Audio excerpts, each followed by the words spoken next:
probably worth looking. It says that there's going to be an upcoming open house, so you might keep your eyes out for that because they'll probably run some specials and give away some door prizes or something then. So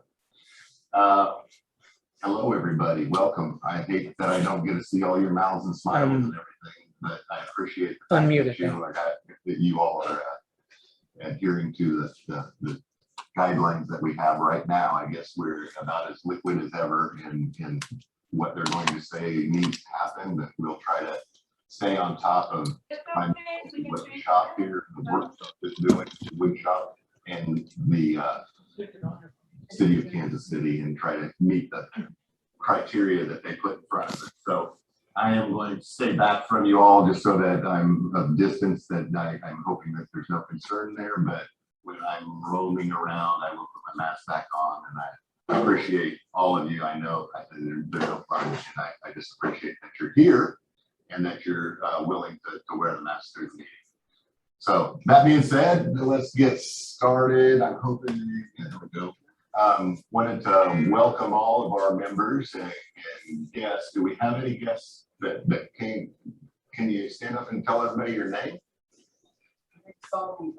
Solomon? Oh, great.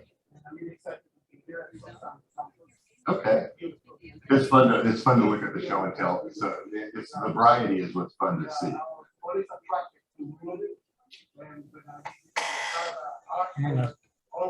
Click on this one. Migrate to the woodwork. Yes. I tend to do that too. Well, welcome and thank you for coming tonight. We appreciate you. We appreciate that you're here. Going on down, I'm going to go through tonight's agenda and apologize. I didn't remember to print out, so I'm going to try to read off the screen. I think I can still see that part. Tonight's agenda is going to be my announcements, club announcements. We're going to have a demo on Chasing Threads by Anthony Harris. We'll have an intermission before we get into the challenge and show and tell. And our challenge is incorporating resin into a lathe project. I appreciate everybody wearing this. Presenters will not be, and while we're eating and drinking,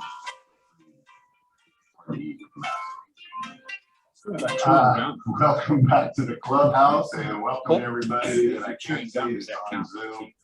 Appreciate that y'all are. Well, just click on the audio. One thing I wanted to do tonight was acknowledge and welcome Wendy Lithgow to our. Somebody just texted me. Are you hearing?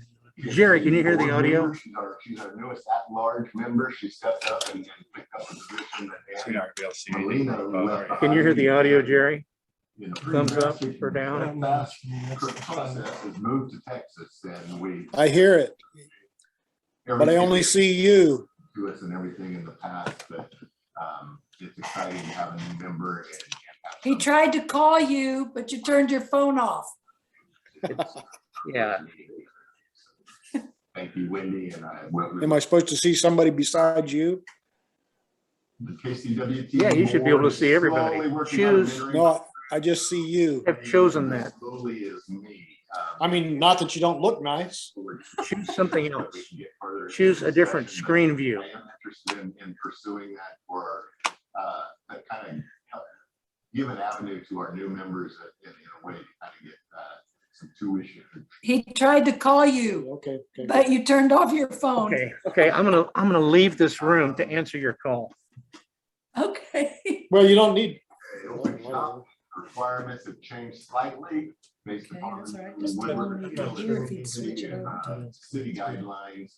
We're going to ask that you wear a mask if you can't stay. Yep. Call from somebody. We feel like most of our machines are 6 feet apart. It's We aren't real showing crowded in something our on open the shop. threads, So but I'm not- as long as you can stay 6 feet away, you wouldn't have to wear a mask. Of course, dust masks are always a good idea on the lathe. The other thing is, you haven't heard. You'll have that option. Open shop is going to be available on all scheduled dates for August. So you Evan. can. Hey, I was going to tell you, I could only see you. So I don't know if you flip the camera or what. Choose your things and it doesn't show me. I thought, yeah. You know, that's a choice that you made on your screen. You're only looking at one person. Okay. You can choose to see everybody. That's something that you can choose to see. Okay, where did I see? I've got, The end of this. Oh my God, I never can't had see that what you're problem. seeing. I just see your chair where you were sitting now. Well, I'm outside the clubhouse. I don't see you. I don't see you now. Everyone in the whole clubhouse is going to hear this conversation. I can't not Yeah, I understand. I talk to understand. everybody. So there's something I need to change so I can see. There is. Okay. There is. It's something you can right click on the screen, and it's going to give you a chance to look at one picture of someone or all the pictures of everybody. That's a choice that you make. Have the kind of exposure. Got And participant. I can't tell what you're looking at, so I can't really help you on that. But it's a choice. Okay, I'll play with. And I think it's a right click, Jerry. But I wish I could help you on that. Yeah, I'll check it out. I've never had that problem before, so. It happened to me once tonight, and I right clicked, and it gave me the other choices. And Yeah, I'm on it a. did the same thing to me. I'm on an iPad, so it's not. I can't click anything. Oh, that's right. That's right. Let's But see. you can touch different places. Okay. Yeah. Yeah, I'll play with it and see what I can find out. I just Good luck, Jerry. Thanks. Thank you. Bye-bye. Bye. Bye. Bye. I'm not sure how to test it. I think it's a great opportunity. The board has decided to abbreviate Meeting or setting. modify the wood chips newsletter starting this month.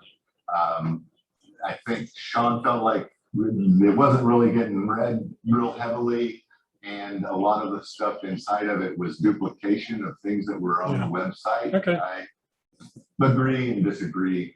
That's okay. I always open it up to see what my picture looks like. Thanks for calling. You know, other than Talk that, to you later. I think the thing I want to do is acknowledge Sean and the many years. Where is Sean? Did you talk to me video? Sean went home? What video? Okay, Sean's not feeling good tonight. When you see him, thank him for I have at not least looked 10 for your years video. of producing this wood chips for us. And really, I Can I mean, pull it up and? it would have been easy to walk away from it during the. Can you just go up to where Chris is and give your spiel? Can you just go to where Chris is and give your spiel from there? Tremendous effort to get some other ideas out there to keep the wood chips going. So I think it's been a great asset, but I do think our website does have a lot of the same information. So get used to looking there. He said what he's going to kind of convert it to is more of a current events or upcoming events type report more than a newsletter. So Sean, if you're out there online, thank you. We appreciate it. And then check out the website. You can find a lot of information there, including calendar information. Let's see. Find it. Also, don't forget to check out the Hamtern KC site on Etsy. This is our club site. And Ann Molina has passed the baton on to Wendy. Wendy, thank you. Also, with a little, Sean's going to assist Wendy in getting things mailed. People aren't even out. seeing the meeting They're rolling, and Wendy came to the board meeting with some ideas. Are you sharing for, this? You are, aren't you? Kind of future evolution of that. Kevin, Exciting, sorry. Right. it's the screen with the agenda. If you do have anything that you'd like to donate to the club Okay. for sale on that site, just see Wendy. She'll get it's taken care No of. one's seeing the photos and PowerPoint screen, Jack. Right. Let's see. How many of you participated in the AAW virtual symposium? About 10 Well, of they us here. in 10 me the, because mine, shop. I'm not sure on Zoom how My many we phone. have. How many I of can you guarantee you'll be participated in the Emiliano So how did you alcohol live get your stream name? demo on the television? No idea. The butterfly hatchery. About the same. That's good. I do not know. Wanted to thank you guys. I said, mention, don't forget to share what you learned with other club members, and thank you for supporting these activities. These are things that, you know, we're trying to find avenues to get information out in front of everybody. The symposium is Can you see like that? being fed water through a fire hose is how I heard it explained. It's what information you get. So it's good that we have the support. Thank you.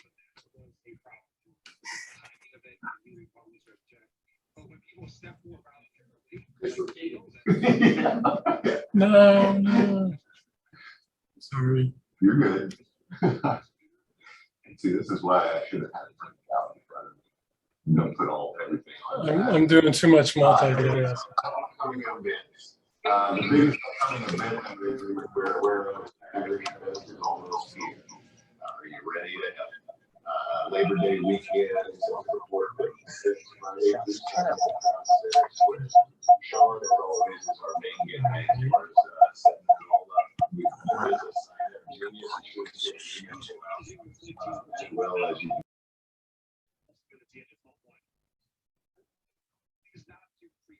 The former president for running again, the goal should be to hold him accountable. In the last 4 years, that was overwhelming that he committed obstruction of justice. He also violated federal campaign finance, the same law that landed his whole conspirator Michael Cohen in prison.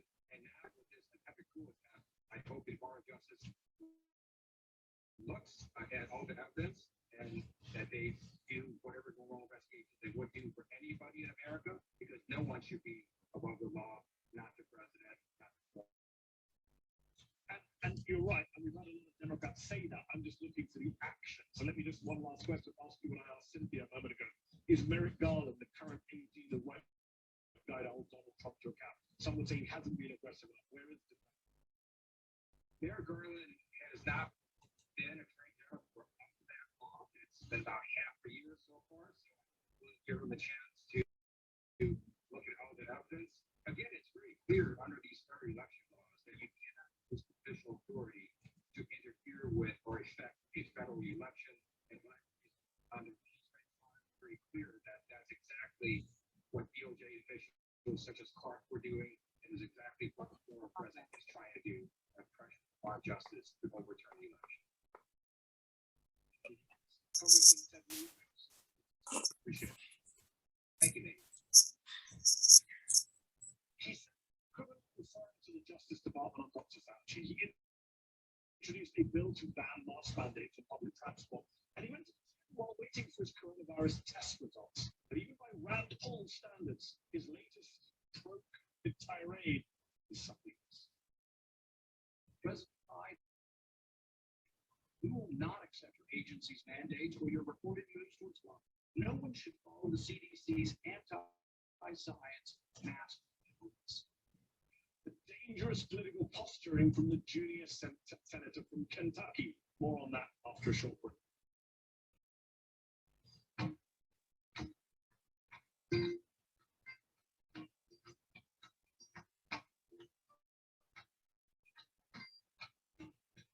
Just to go through all-day capability and see what's possible. Recording progress.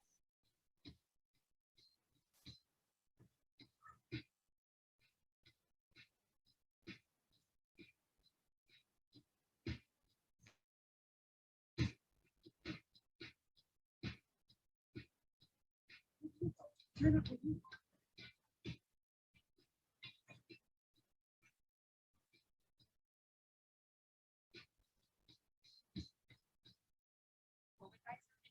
Lists are now interdependent, here than ever to get your projects done right. Connect with top pros and see ratings and reviews. And when you book a thing for Angie, you're covered by our happiness guarantee. Check out Angie.com today and done. Let's say your car needs a new bar. You don't get just the one bar at the typical auto parts store. Or for the same money at rockauto.com. Attention, you need to do the repair right and have money left over to buy lunch. Since 1999, RockAuto.com has provided reliably low prices, easy to use website, huge selection of parts, and fast shipping.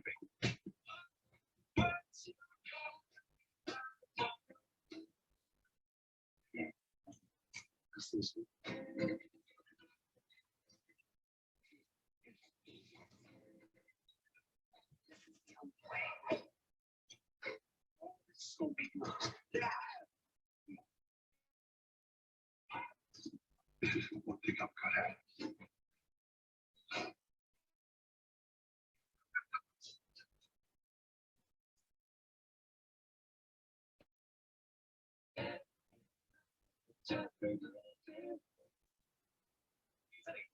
So you could do a blind. Well, I wouldn't recommend. Anyway, do it in less than 30 minutes. No tools or wiring. And voice prompts that. Well, that was easy.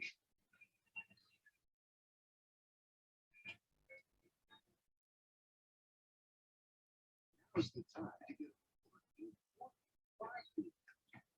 get your tone. Designed for the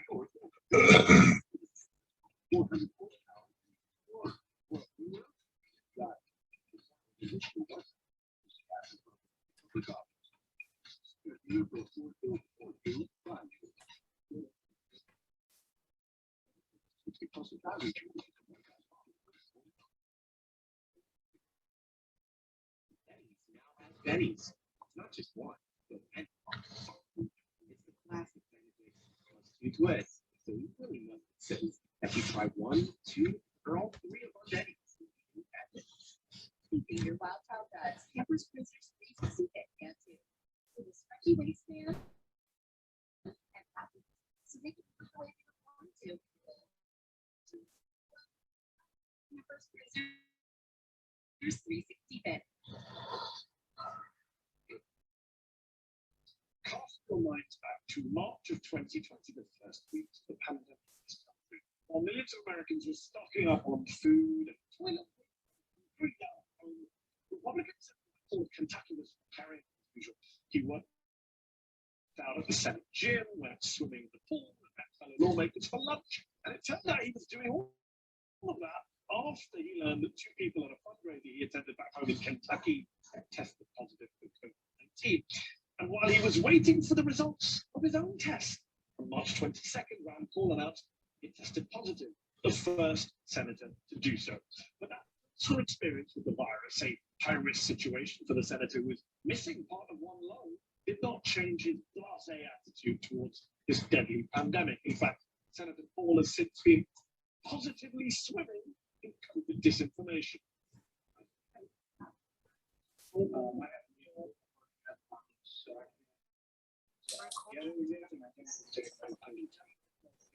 We've had patients that are sick. They are getting hydroxychloroquine. There's at least anecdotal Patterns and things going on.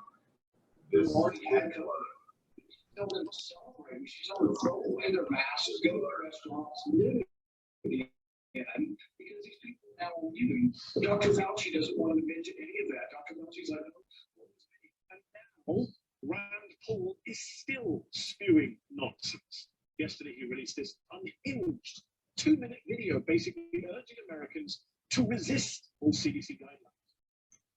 It's time for us to resist. They can't arrest all of us. all right. They can't keep all of us. Faster than I thought so. I'm going to turn this over to Effie. Effie's going to give us just a little reminder on some safety to think about, just because we think it's a good idea to always think a little bit about safety before we get started on the list. So, Effie, I'll let you. COVID and the vaccine have been offered the vaccine. We will make our own health choices. We will not There's a video we're going to watch. I'm going to mic off here. Yeah. force random screenings and testings so you can continue your drone with power. No one should follow the CDC's anti-science mandate. It's easy to laugh at Republicans like Rand Paul. Insane things they say and do for attention, but this stuff is dangerous. Some might say it's incitement. Charles Booker is a former Democratic state lawmaker in Kentucky who's running against Rand Paul in next year's Senate election, and Olivia Troy is a former advisor to Vice President. Is that party we went to? Not you? No, Republican.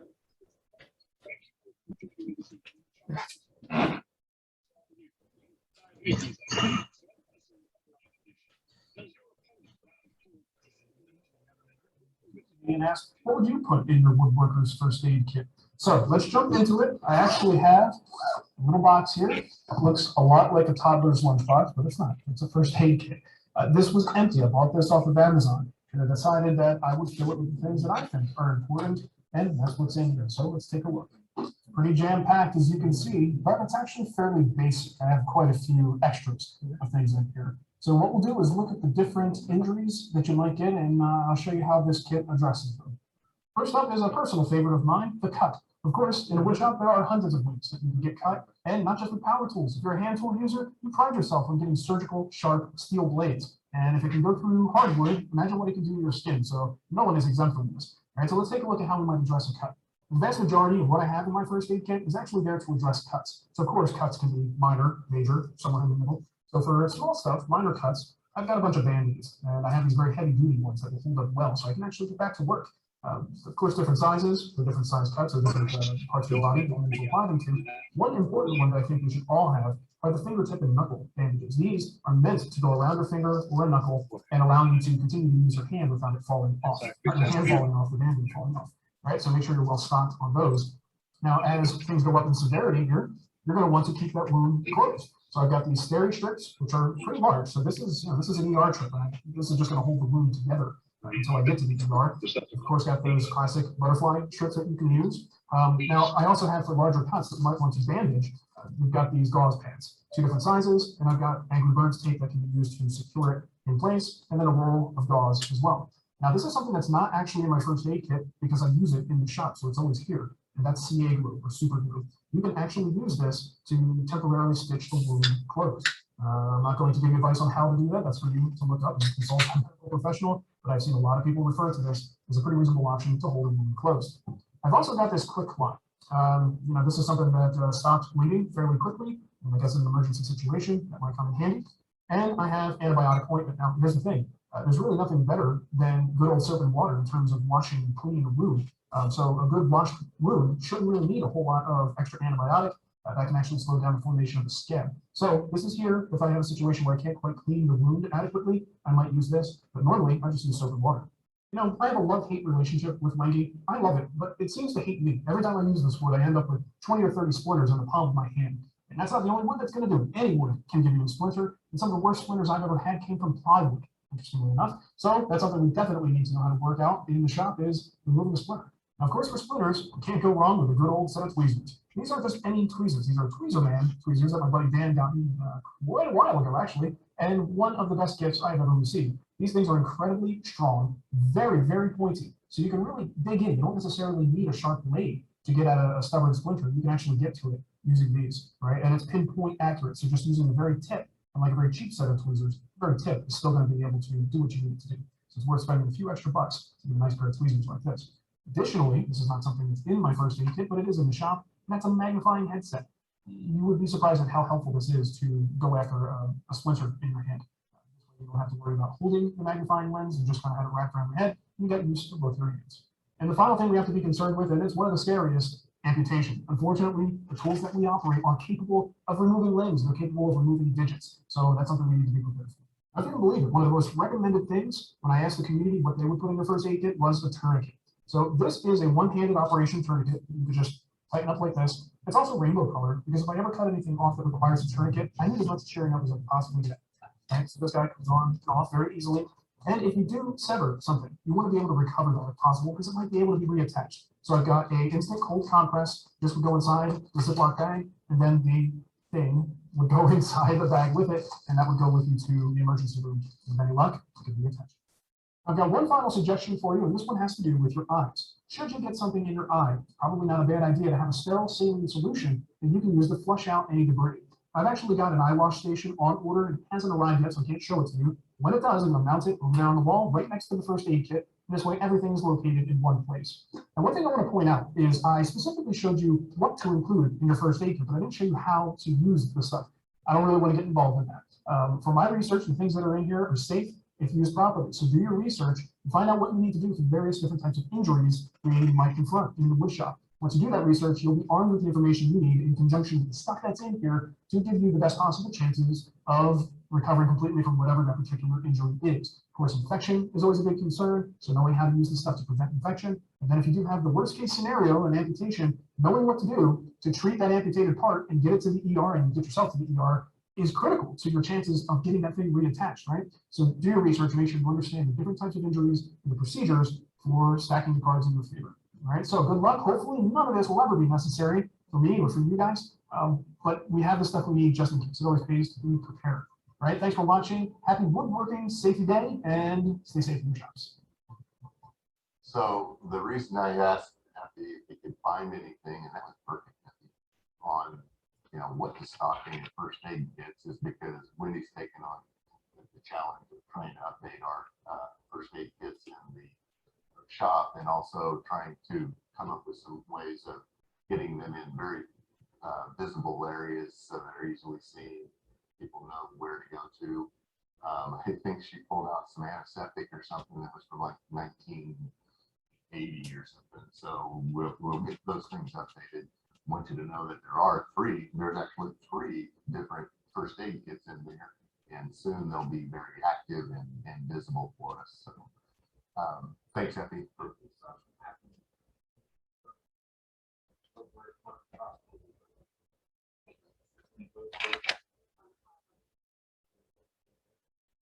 Amen. Probably where I can, but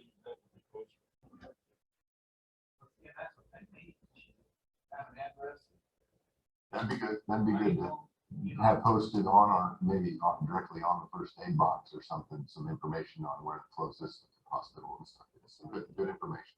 So anyway, that's kind of what led us to that particular showing. Mike. It's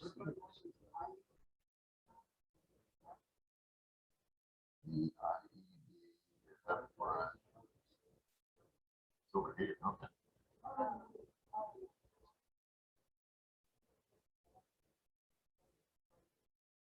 So literally, if you had somebody's heart stopping or something, there is an IED over there to be used, and the woodworkers are not going to say, "Hey, that's ours.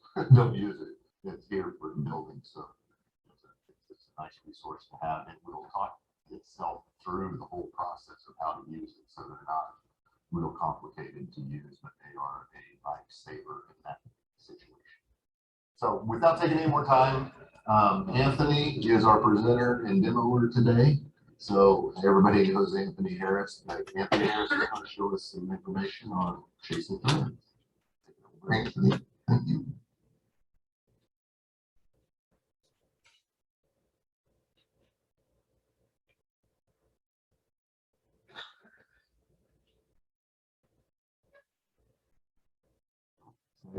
Testing 1, 2, 3, 4. There we go. Okay, and so I don't yell all about it. So I'm gonna make a pawn. First chess piece I ever made. Well, let's do it differently. This is the first multi-part object I ever made, and it took me like 3 days. I think I made 9 parts. There's only 5 parts this year. So, and I'll pass this around. Be kind to the threads in the actual lid vessel because they're not done very well. First chess piece I ever made was this king. And if I remember right, it was 20 threads per inch. That's what I'm gonna do today. This is made out of boxwood and blackwood. Right. What I'm going to do is make a pawn, and the reason I'm going to make a pawn is because a pawn doesn't have any, we don't have to carve on it.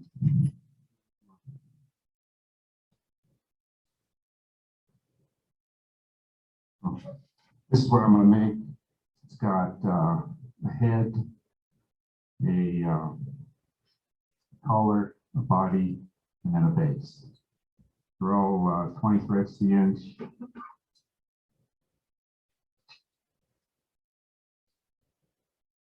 Make it out of boxwood.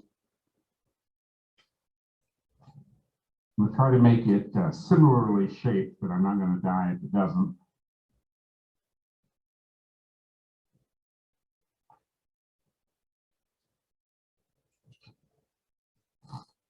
Tuck. Pawn. Chess pawn, a Staunton chess pawn.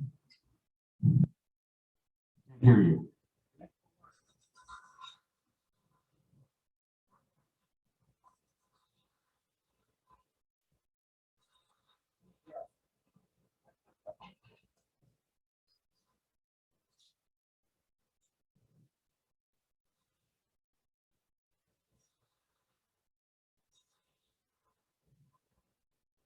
No, I got nothing to say.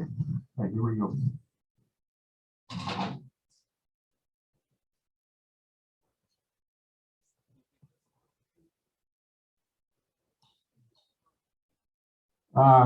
Both, not in the same entity though.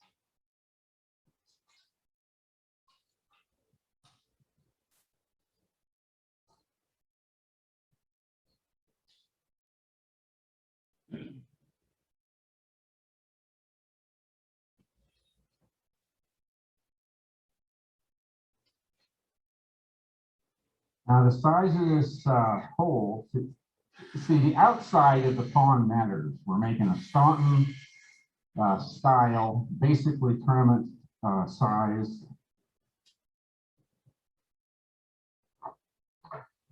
How big do we make the opening? We're going to make it this big, whatever my chaser fits in.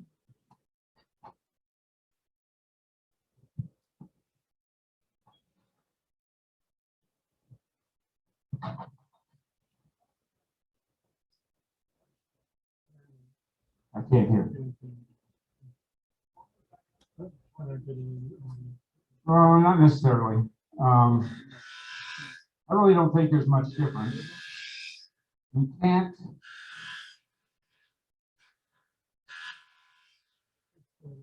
get as much of a, you know, you come in at an angle when you first start chase a thread, and if the hole is small enough, you can't do that. It's pretty much a straight in shot.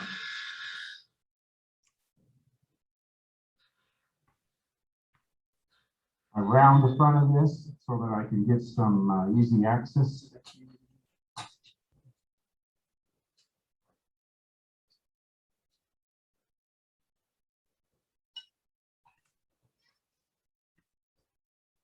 I don't know how fast this is. This lathe doesn't have a tachometer.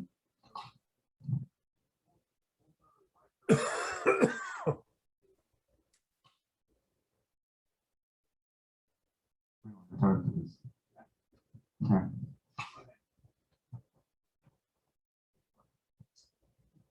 Thanks.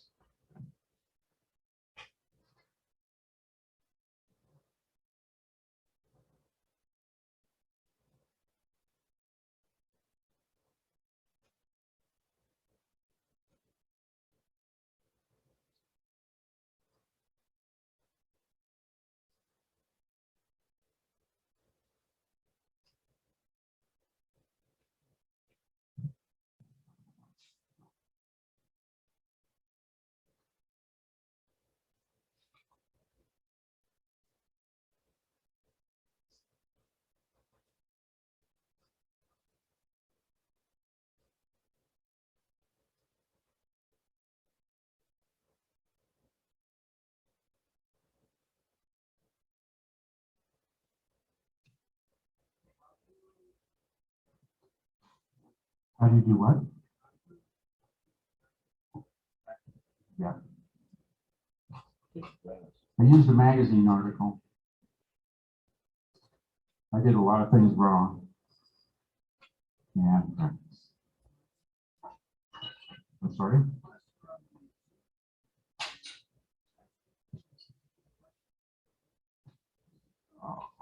How does Anthony learn how to chase threads? He did it by practice.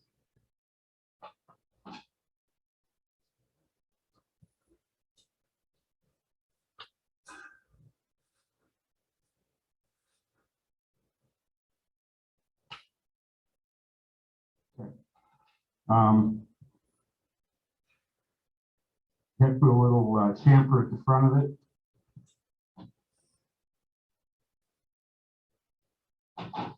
Just like a nut and bolt.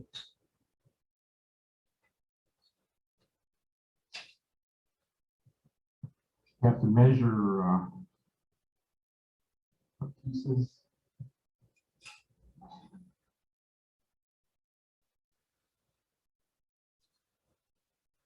So this is the head, right? We're turning the bottom part of the head. Here's how we size it.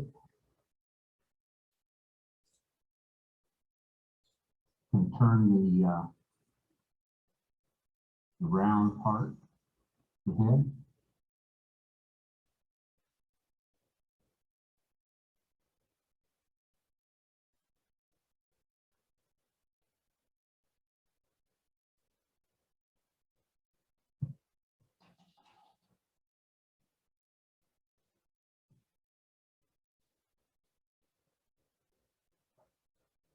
I hear you. Yeah.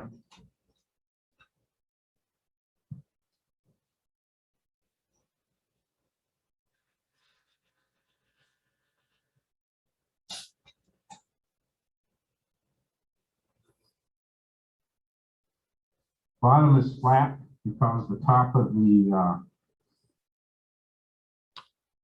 collar will be flat. So I want a nice joint there.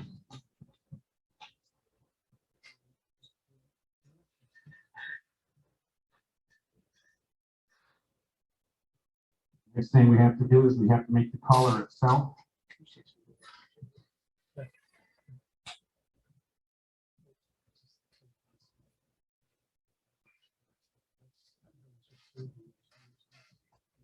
Making a little start here to the drill bit.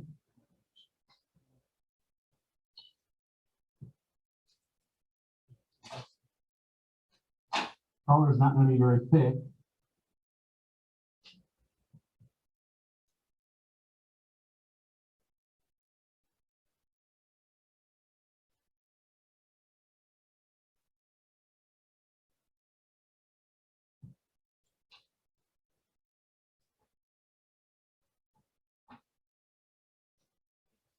Hello. Not on this. I'll turn it on the post. Please don't. Could I have? Yeah, but you wouldn't want to, I don't think.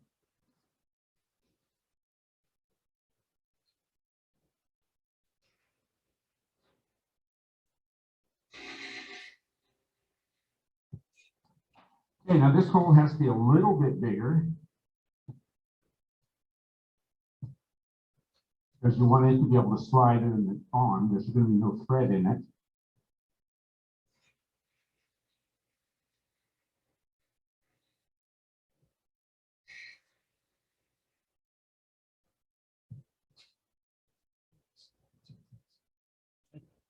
That's probably pretty close, but you know what that means, don't you? Pretty close. One more cut. One more cut.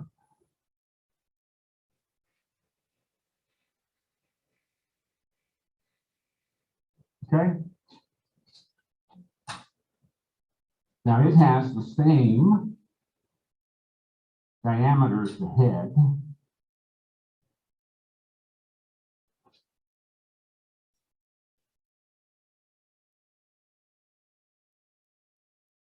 And I think I'll put a real small chamfer, not chamfer, mortise on it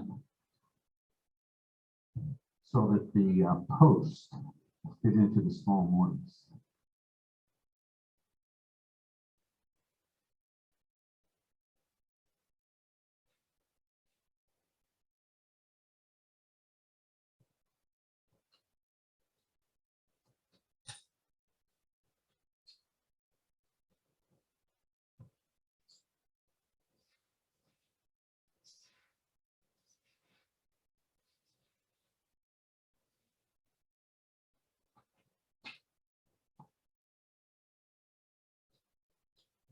Okay.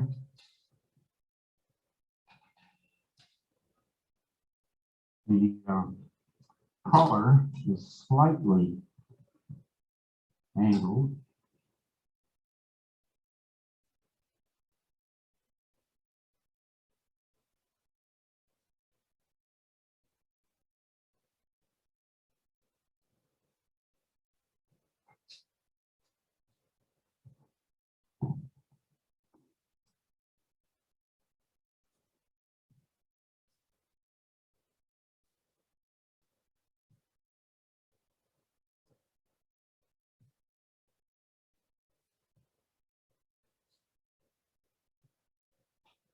And cut it off.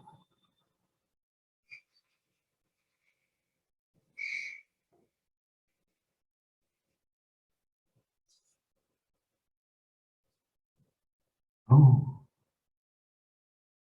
you don't want the parts mixed up. Okay. And so this post is the next piece I'm going to make. Got nail thread at both ends. About that big.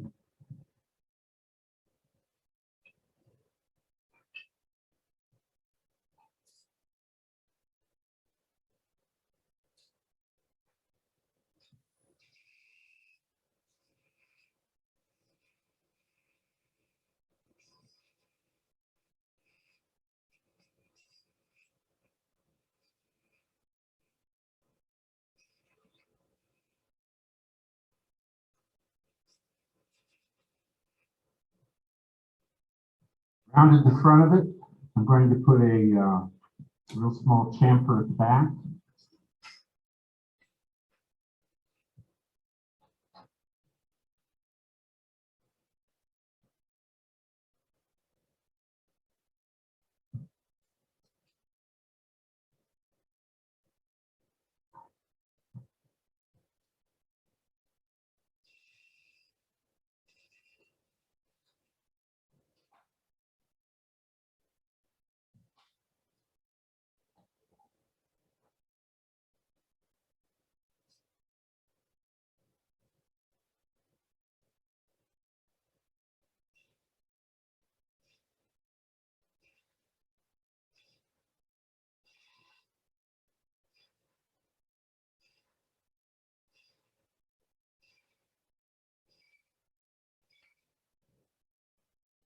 Like it's still a little bit slanted.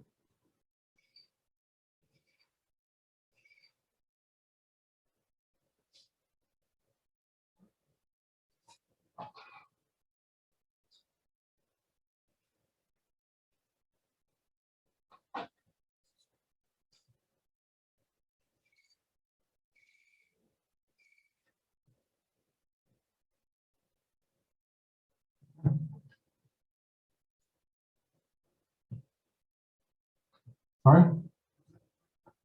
Yeah.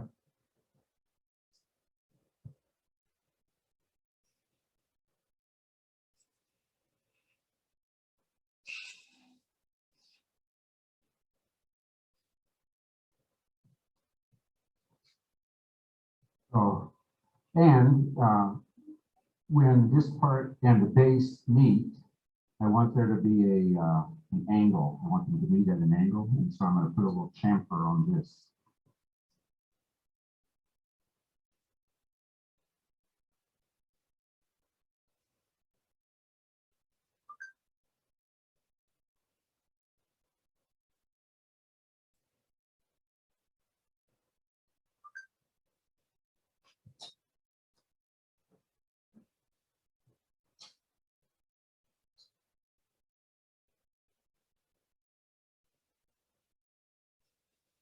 Now this is officially known as pawn guts.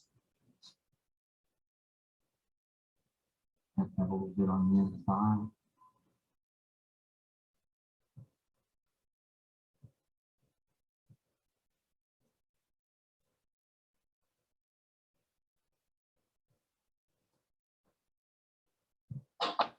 Yeah, let me find out how tall it is.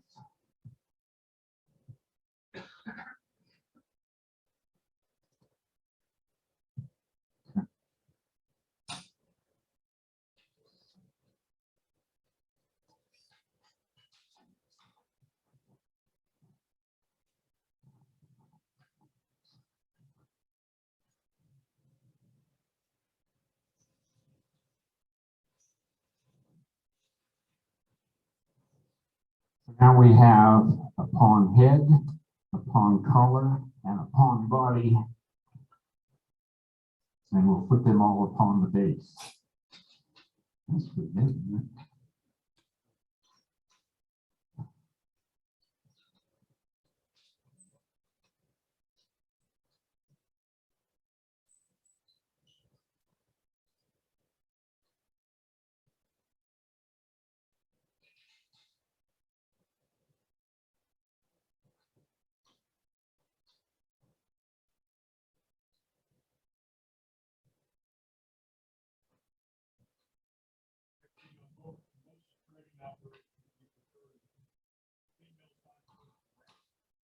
Male first.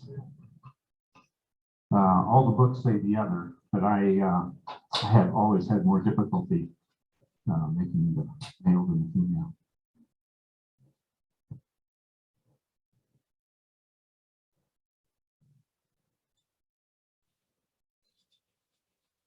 The second one could be the easy one. Because you can't get too small. I mean, you mess it up, you have to start over.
I use that little chamfer on the front to tell me when I'm getting close to the right size.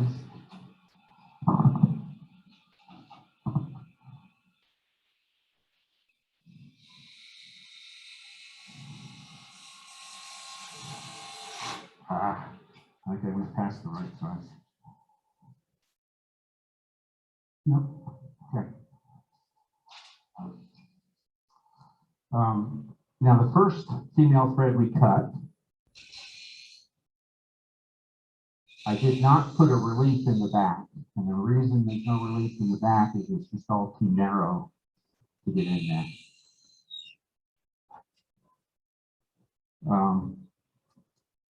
Here, I'm going to put a relief.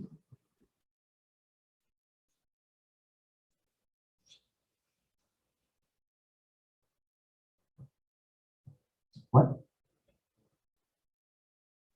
It's just a little piece of tool steel that I heated and bent and then ground. It's getting a little old now, so the hook on it is small.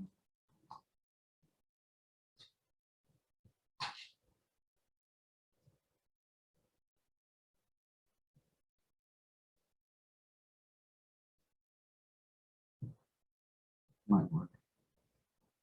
There.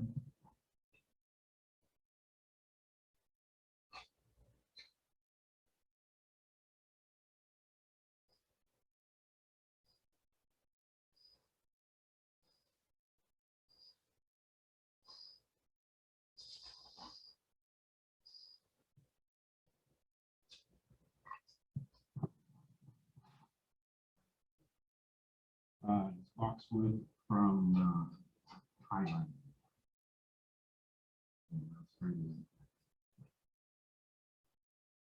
Remember what I said? I thought, oh, why am I going too far? I said, no, it's okay. It's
around the front.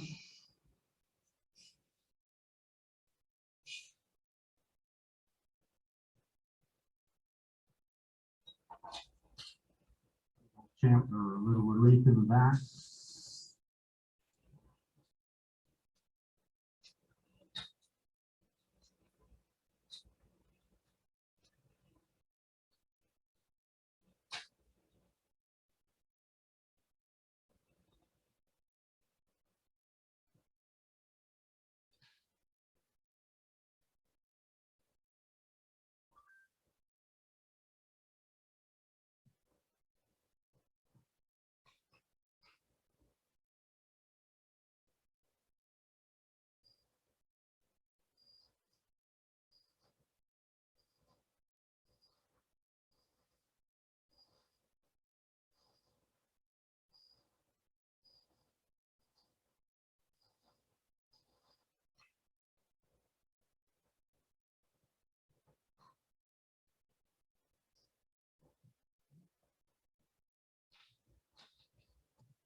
Makes it a little the armrest. What's the armrest good for?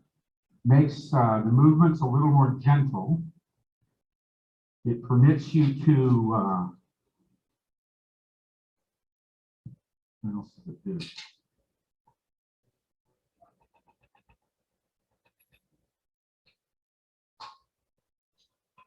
I'm sorry, I can't answer that now. There are two or three things that buys me. I learned without it. And when I originally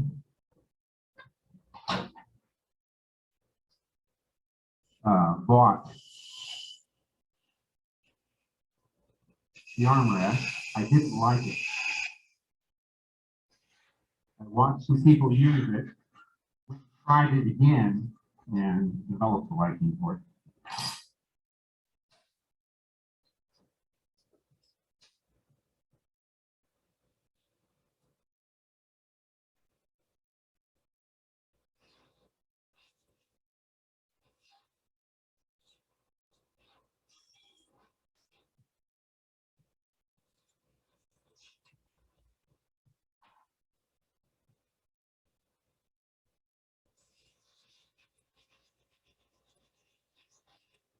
What do you want to try? Want to try it one more time?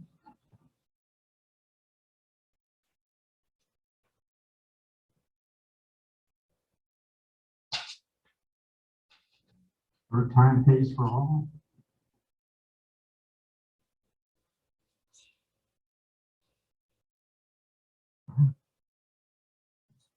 My tool, though. Never if you need.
We have to cut one more time. And we're going to need some wax. When you put unsanded threads together, there are always little bitty fibers hanging on you.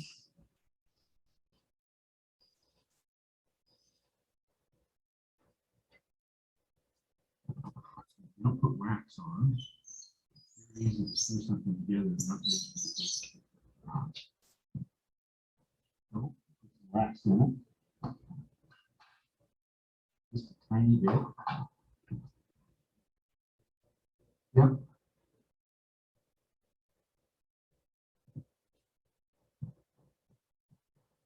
Make sure the piece goes in and gets nice and hidden. I'm going to put that little chamfer on it. Remember, I put a chamfer on the stem on the body, and so I have to match it here. Not that big.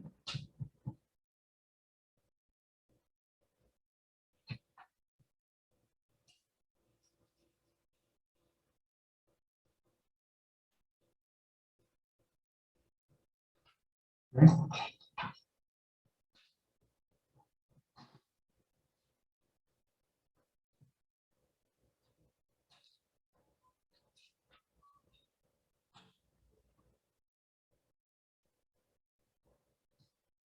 See how big we are.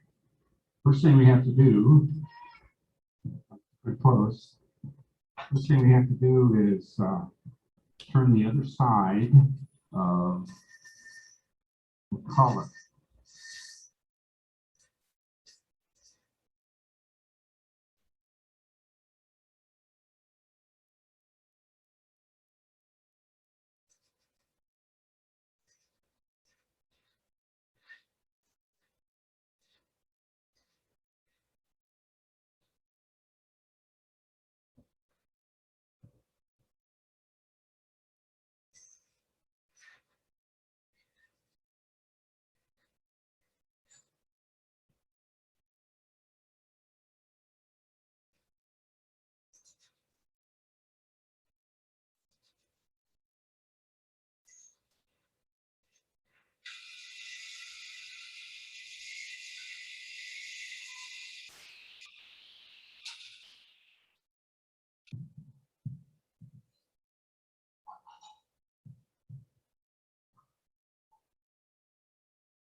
What I'm making is a real small jam chuck.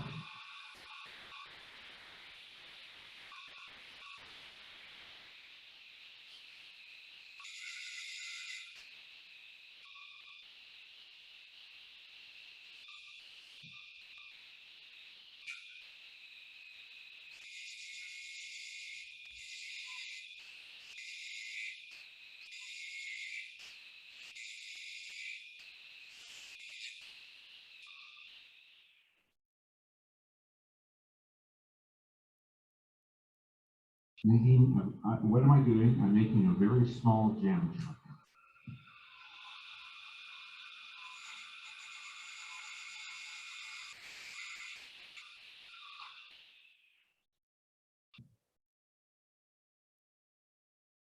I can turn the bottom side of the collar.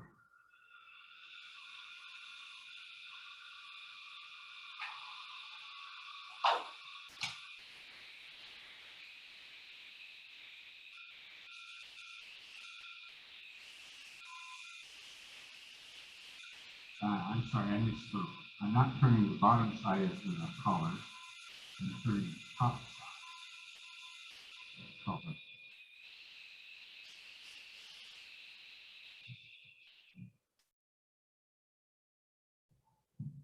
Okay. Now, I have to cut the thread to the head.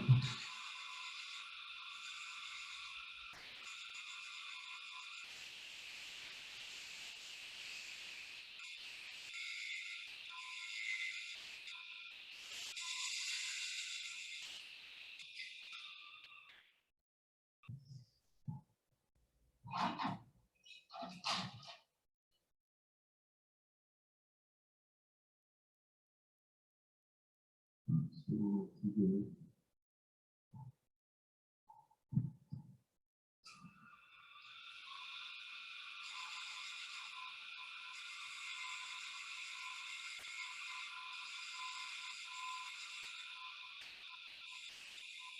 a little round on the front. Cut a little mortise to the back. Okay.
The center of whatever you're turning doesn't move, so you have to sand it when it's not moving. Very center doesn't spin very fast, doesn't get sanded.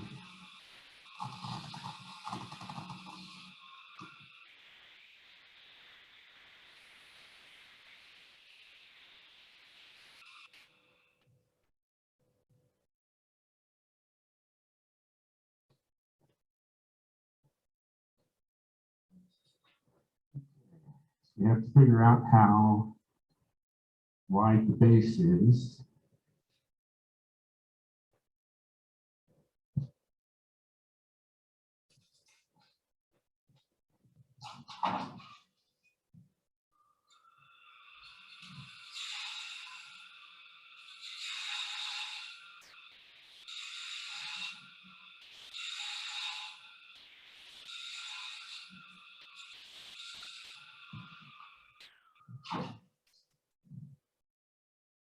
Hear more, huh?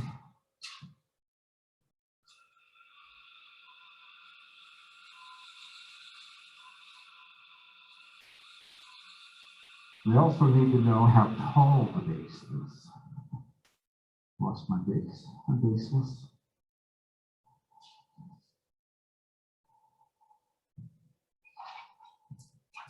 Thank you. Now headless.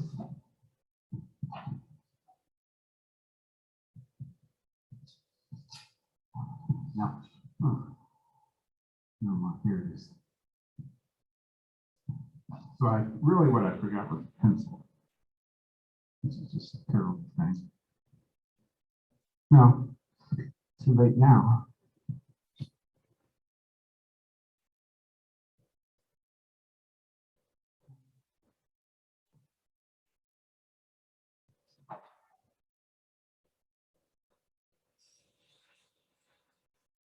We're going to make the base that tall.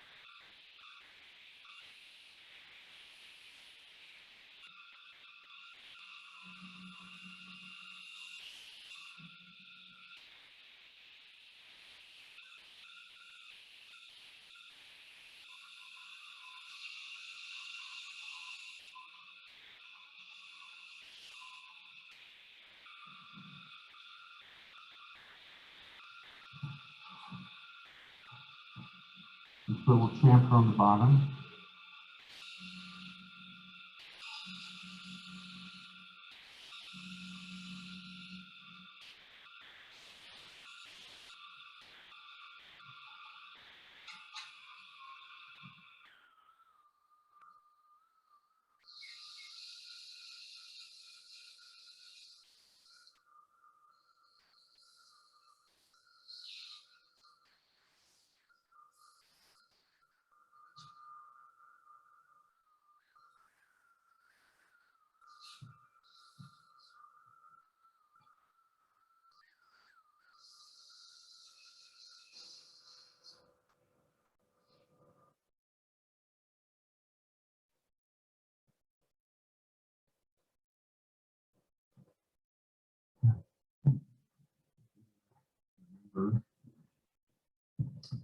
The channel switch now.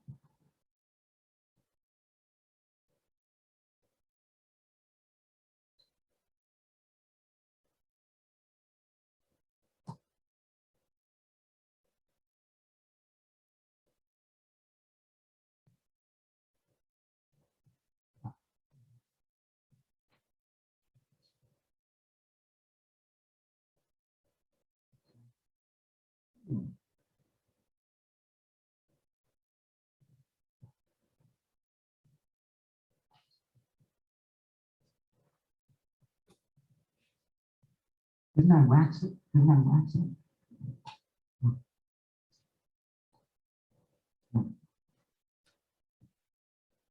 Now I'm going to put a real tiny flat on this because I want the line to show the joint.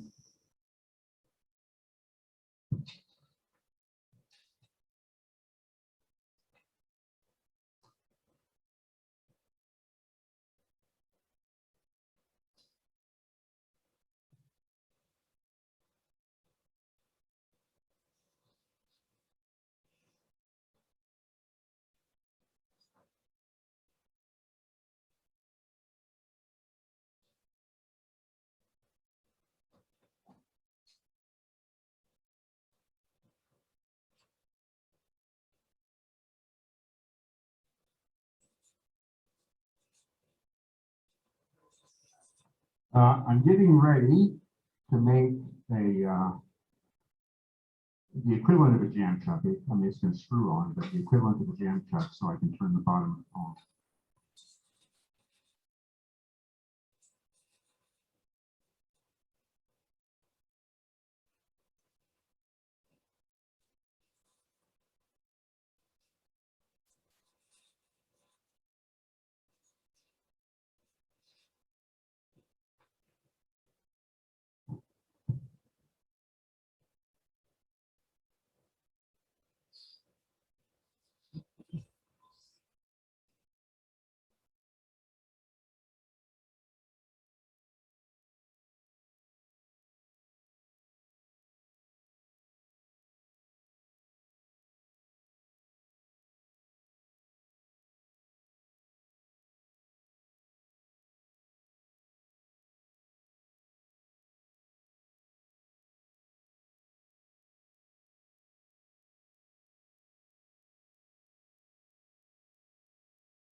Oh, the top of it. Right. Right. The only other thing that's really important about chasers is you have to have, you're supposed to have there a whole tooth on the front. It's possible that when it comes out of the factory, it only half a tooth there, and so you should grind it off. And if you can see, I ground it back all the way here. This is a straight line from where my finger is to the front. And the reason it's straight rather than at an angle or curve is I don't want to risk it hitting his shoulder. This one's pretty easy to carve the front tooth off of. It's made a lot smaller than what you buy so that I can get into those small holes.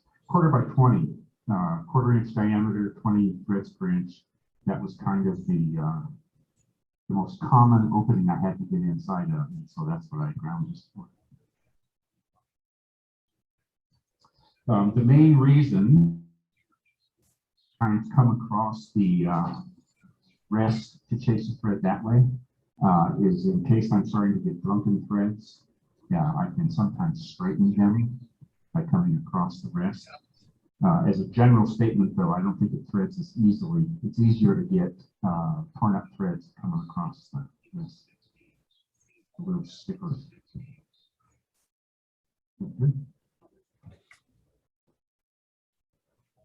Yes.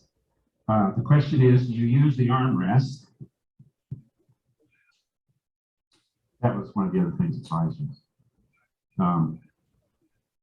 When you run your chaser on the inside, and once you get engaged, you can actually pull on the arm brace. And so one of the problems is it's very easy to over control the thread chasing. Thread chasing is a gentle thing. You have to let the whip be in charge kind of.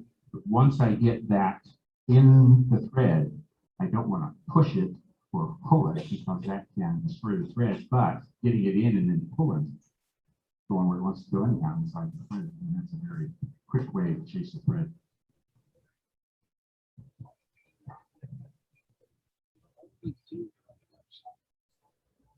That's how much does thread follow an established or a chaser follow an established thread? And just a trace is enough. I don't know if you noticed it when I first start striking the thread on this. There isn't much there. It doesn't even go all the way around. It's just kind of this little trace, and it is enough to grab and pull. I originally thought that chasing the thread meant you get into the thread again and you chase it, you call it. Well, I was corrected in it. What it really means is, you know, you can chase metal or glass by catching it, kind of. That's what the original word what it is.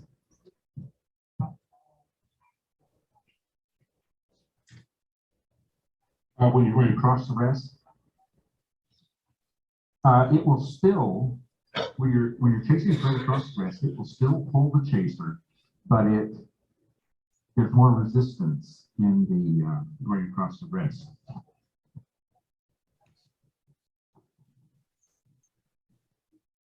Oh, the armrest, does it go across like this? Yeah, yeah.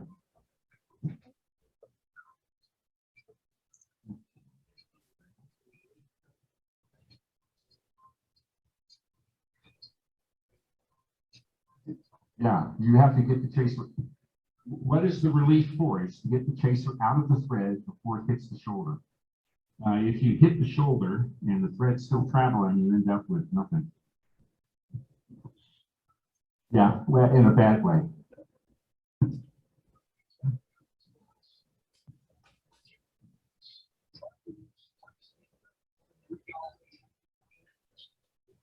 Find something that's hard.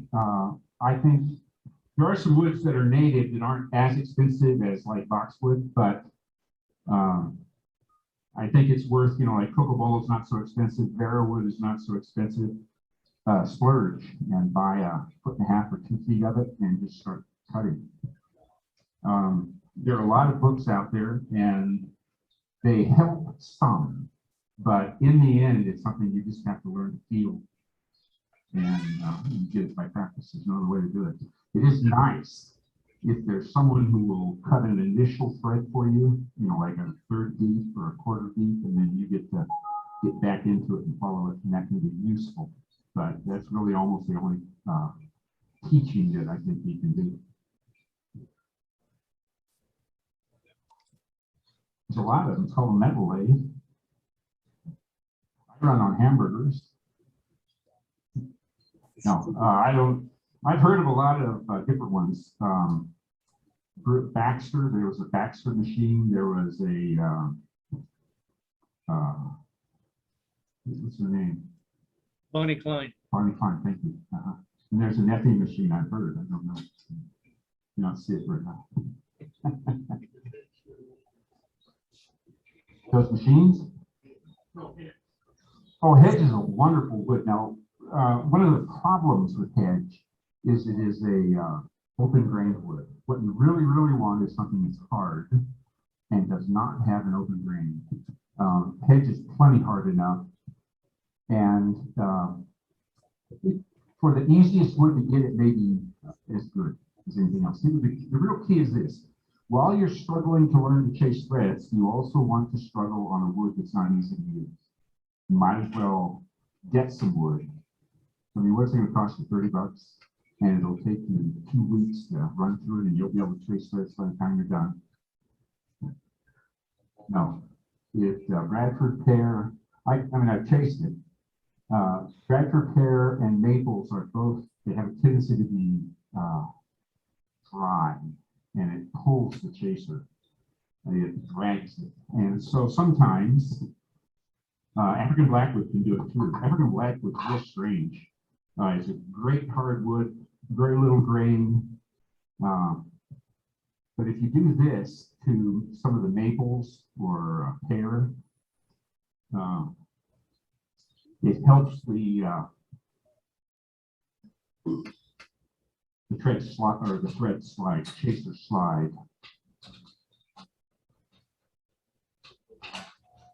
Do what now? I did. Sorry. And so now, I'm sure you've all heard it, right? I just wax on, right? And so on. This is the wax off part.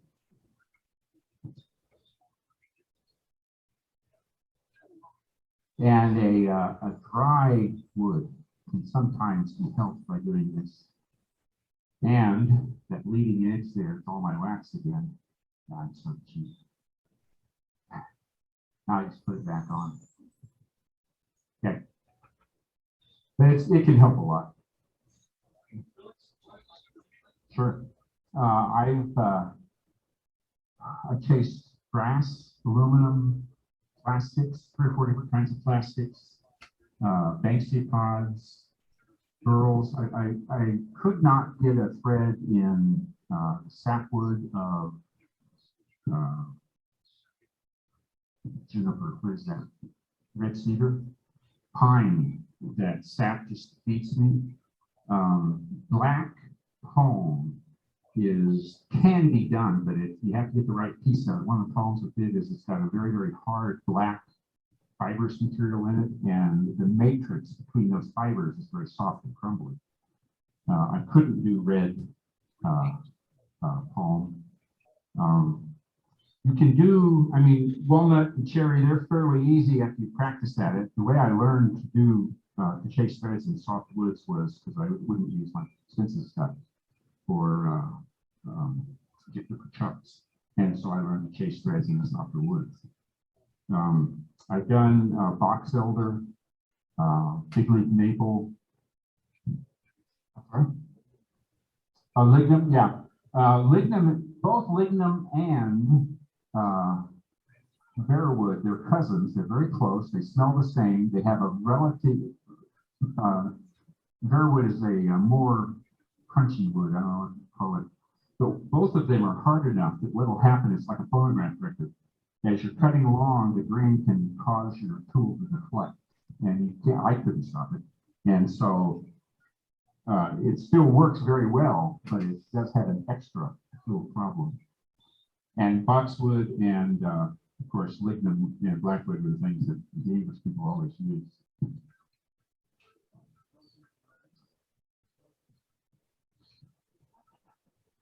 Drunken thread, you see a spiral, a thread is a straight line. It's a spiral. There's no change in it. It's just going. Drunken thread is when you're going around and you skip to the next place where the thread is going to be, like that. And it can be a couple of things. One, it can be you hit the shoulder. That can put a straight point in your thread. If you approach the thread when you first strike it too fast, you can get a too aggressive of a slant. And then when the second tooth engages, it then causes it to run through again. But you still have that, and you can't get that initial slant out. Remember when I was talking about running across this leg, across the rest of the thread? I was talking about straightening drunken threads. Straightening a drunken thread is harder than chasing a good thread.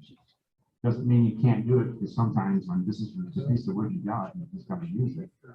But it requires more practice than the original thread. Drunken threads are almost always a result of pushing or pulling too hard. If you get that original rhythm going and just let it continue, and it'll take care of you.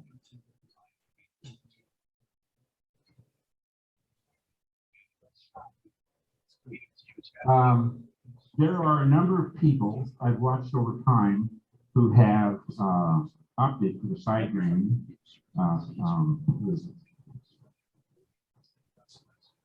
I'm talking about just a Kiwi, Soren Berger. He was disdainful of chasing threads, and so he was going to learn it real quick. And what he did was he came up with pipe threads, so they're slanted, and he came up with chasing into side grain because it was easier. But side grain is always, the piece is going to move, right? And it's always going to move more this way than that way. And so your threads, if it's a good thread, will fail. If it's a bad thread, a tight thread, then it'll succeed because it will catch somewhere and stop somewhere. And I mean, I have chased some side direction threads before, but I had to do it when he did it. I had to see what it was like. I don't think I've ever done it because I wanted to. Something else. Oh, absolutely. Yes. So that's plastic, right? I mean, wood and plastic. Yeah.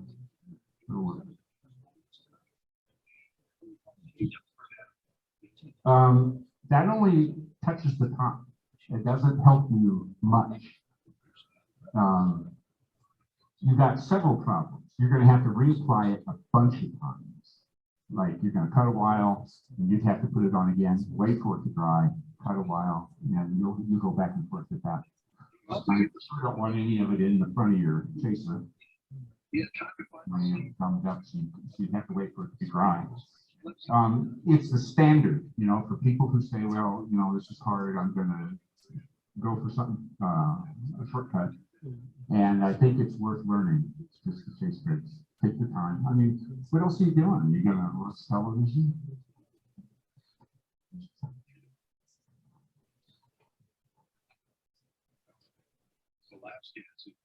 It's easy. Yeah. In what now? Oh, well, sure. Yeah, it can chase, so they can be a little brittle, but it will, depends on the resin you use. I never remember the name. Is there something called a polyester? Looked at the alternate side. Soft plastic and a hard plastic, and the soft plastic is just great. I've turned it in Delrin. I've turned it in ultra high molecular weight plastic. Now that's too flexible. I mean, you can do it. I've done it. Yeah, it's sticky though, isn't it?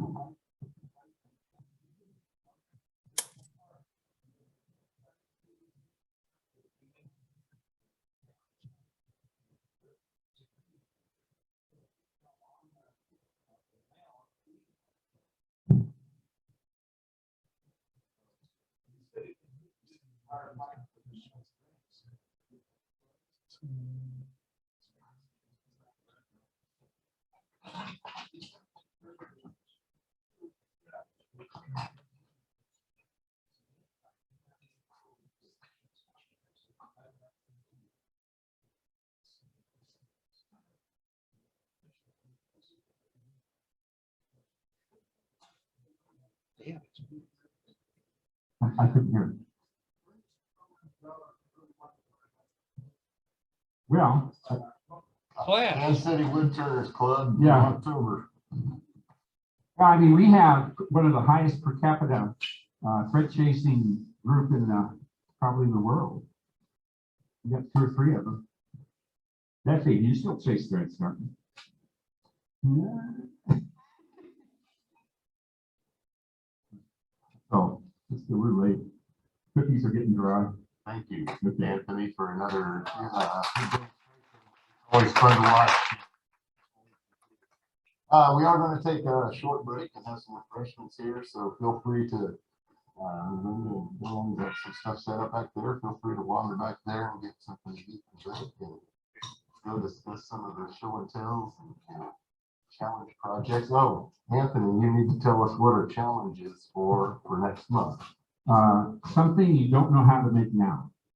That's a good one. Okay, so just take something and learn a new skill in wood turning, and by all means, if you want that to be thread chasing, attempt it. Brings a lot of, I think I read in the AAW magazine that just came out this month, or maybe it was the email that they came out with, but they were talking about how threads can add so much interest and conversation to your pieces that you make. It's a worthwhile thing to learn. So thank you. Enjoy some refreshments. We'll get into the show and tell and challenge here in about 10 minutes.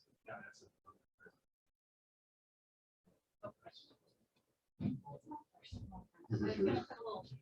No?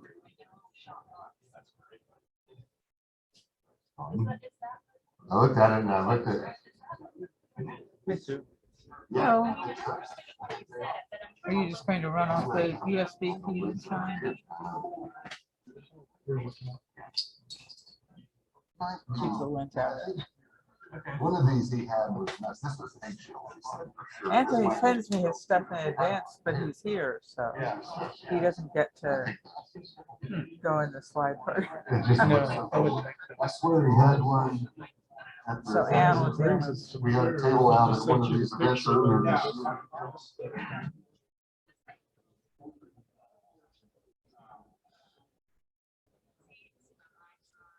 So what was up with Sean's back? Not sure. He's at home. I think he said he wasn't feeling good. Yeah, he's at home. Really feeling a lot better. He's really Jamesoning, self-medicating.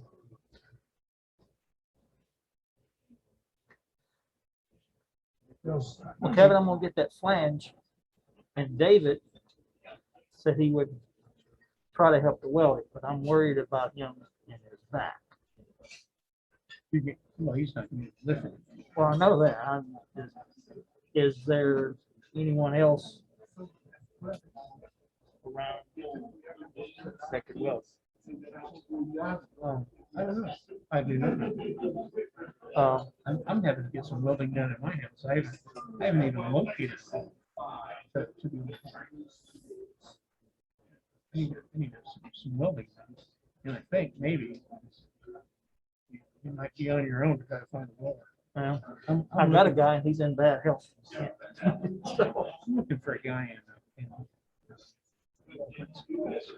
Shawnee.